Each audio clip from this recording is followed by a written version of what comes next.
네, 마감전 업앤다운 김동현 전문가 연결했습니다. 안녕하십니까? 네, 안녕하세요. 네, 자, 양시장 밀려 있습니다만 오전장보다는 낙폭 좀 줄이면서 조금씩 올라오고 있습니다. 자, 시황 어떻게 보고 계십니까? 뭐 지수 움직임보다 종목별 움직임 보면은 참 이게 데일리로 하루하루 이야기하기가 오히려 그 시청자 투자자분들께 좀 방해되지 않을까 싶은 정도입니다. 연속성 자체가 반나절도 상승 하락 모두가 종목들이 연장되지 않는 움직임이기 때문에 당일 오르고 내리는 종목에 대해서 의견을 드리기가 참 쉽지가 않은데, 전반적인 일단 흐름은 11월 달에 어떤 모멘텀 공백기, 그 모멘텀 공백기가 불확실성을 자극하는 뭐 이런 상황들이 계속 유지될 것 같습니다. 외국인들이 일단 기본적으로 최근에 뭐 원자재 가격 하락이라든지 달러 강세와 함께 외국인들 매도세가 일단 사흘째 강하게 나오고 있기 때문에 당장 이런 수급이라면은 시장은 강하게 위로 갈 수는 없는 구조이고, 다만 경기에 대한 우려감들이 커지고 있는 상황이나 긴축 발작이 새롭게 또 더 강하게 나올 가능성은 별로 없기 때문에 박스권 정도의 수렴이라고 편안하게 보시고, 종목 움직임에 있어서 단기 변동성보다는 방향성 위주로 일단 판단하시는 게 좋을 것 같습니다. 네, 자, 종목 보겠습니다.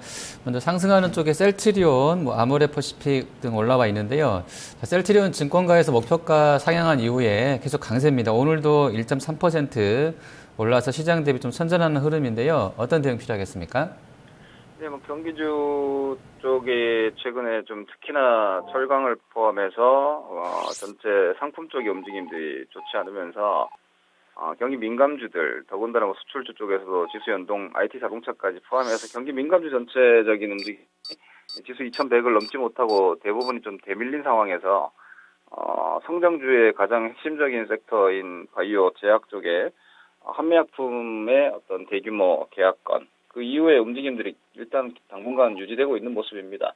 그 어떤 범주에서 셀트리온도 계속 접근하시면 될 것 같고, 말씀드린 대로 75,000원 이상의 움직임은 강하게 얼마나 많이 올라가느냐 보다는 일단 위쪽으로 더 볼 수 있다라는 기대감이 유효한 자리이기 때문에 그 관점에서의 접근을 하시면 될 것 같고요.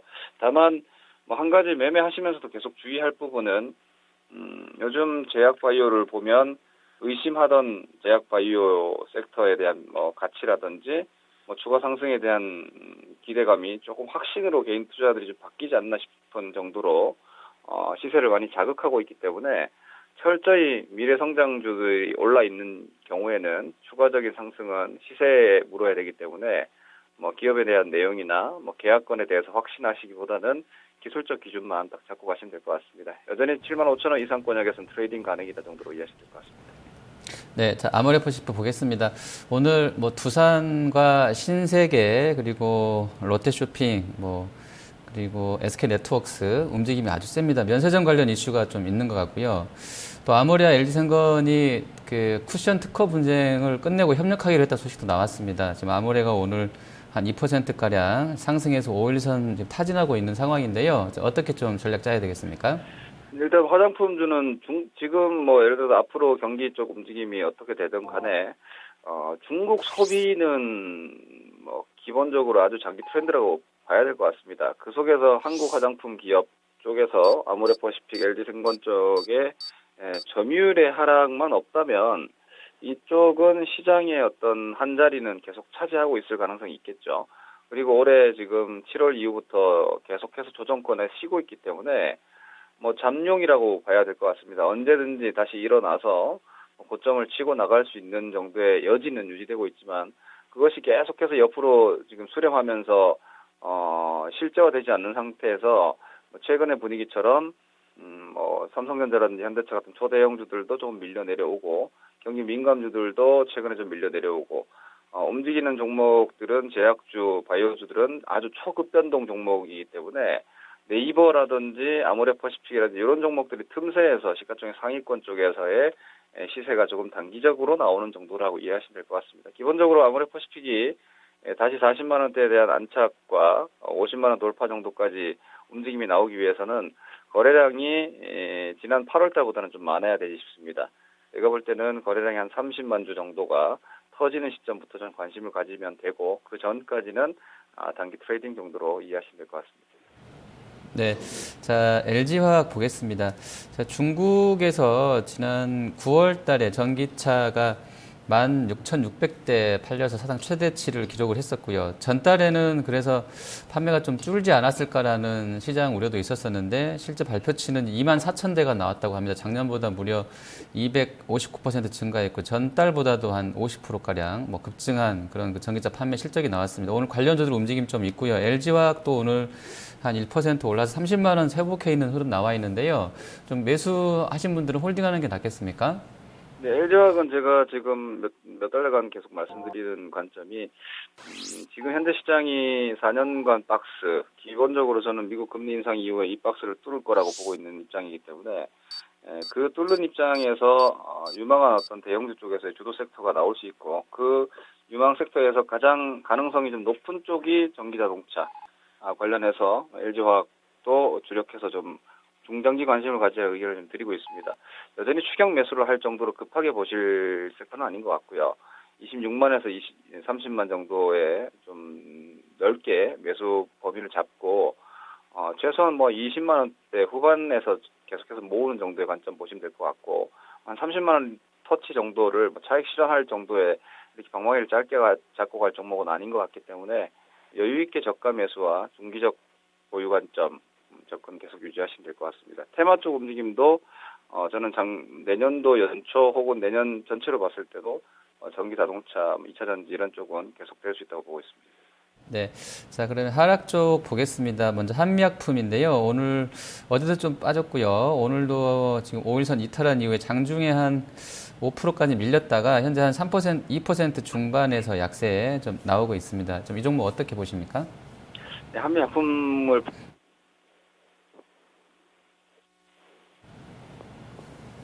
네. 자, 한미약품 보겠습니다. 뭐 두 건에 거의 합산으로 봤을 때는 한 5조 원, 한 6조 원 정도 되는 금액이었었죠. 기술 수출하고 나서 주가가 40만 원대부터 80만 원 이상까지 올랐었습니다. 단기간에 그냥 한 100% 수익이 났던 상황에서 네. 한 5거래일 정도는 80만 원 중반에서 횡보하다가 지금 어제 오늘 좀 밀리면서 5일선 이탈된 상황입니다. 전문가님 좀 어떻게 좀 대응을 짜야 되겠습니까? 네, 한미약품 포함해서 바이오 제약주들은 소위 뭐 선수 종목이 돼 있습니다. 현재 위치에서 이 가격대에서 뭐 성장을 바라보고 간다라는 것은 기업에 대한 거의 신념이 있지 않는 이상은 쉽지 않기 때문에 트레이딩 관점에 접근을 하시는 분들은 한미약품 어제도 말씀드린 75만 원을 지키고 움직인다라면은 이 상승 갭은 기술적 돌파 갭이 아니라 밸류 레벨이 유지되는 갭이기 때문에 75만 원대가 중요하다.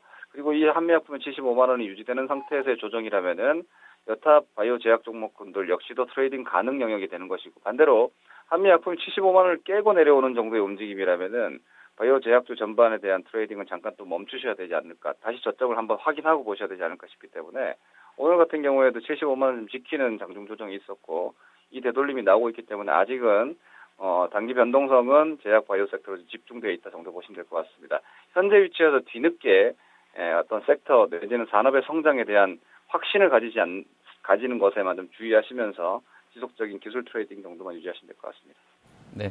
저는 SK 이노베이션 보겠습니다. 어제 그 미국 에너지 정보청 EIA가 원유 재고를 발표했는데요.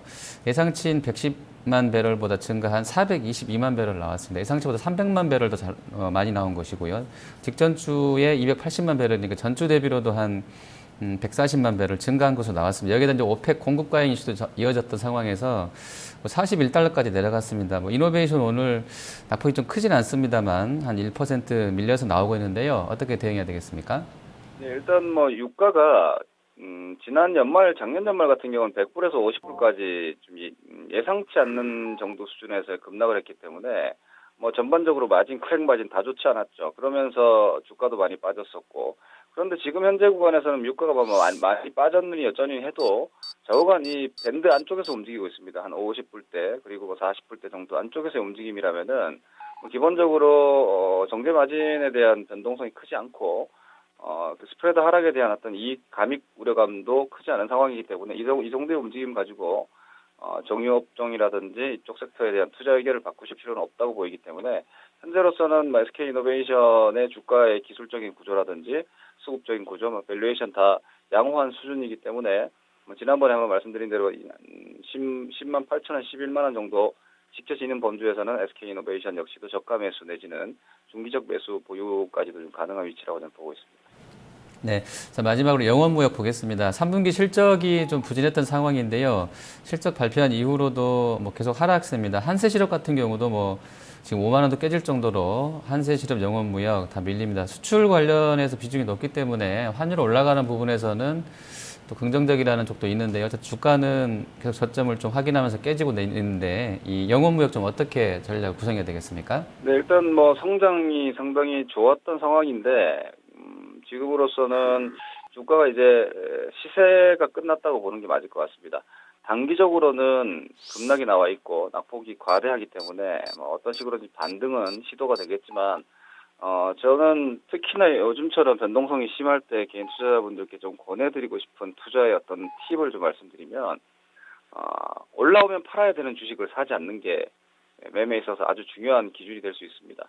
다시 말해서 매수 전략 자체가 반드시 팔아야 되는 종목, 즉 꺾여서 위쪽에서 매물을 쌓아놓고 추세가 꺾인 종목을 짧은 반등을 노리는 것은 상당히 불리한 매매가 되겠죠. 시간적인 여유도 없고.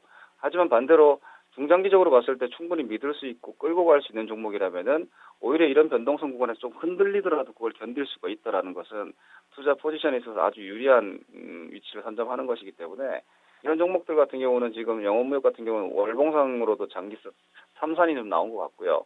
그리고 매출 이익 성장들도 좀 꺾인 것 같습니다. 기술적인 단기 낙폭 과대 반등은 있겠지만 이런 위치에서 여러분들 자산을 공격적으로 배팅하는 대상은 좀 되지 않지 않나 싶기 때문에 대표적으로 이렇게 추세가 꺾이고 있는 종목에 대한 관점에서 좀 접근을 하시면 될 것 같습니다. 네, 알겠습니다. 오늘 말씀 잘 들었습니다. 네, 고맙습니다. 네, 마감전업 펜다운 김동현 전문가였습니다.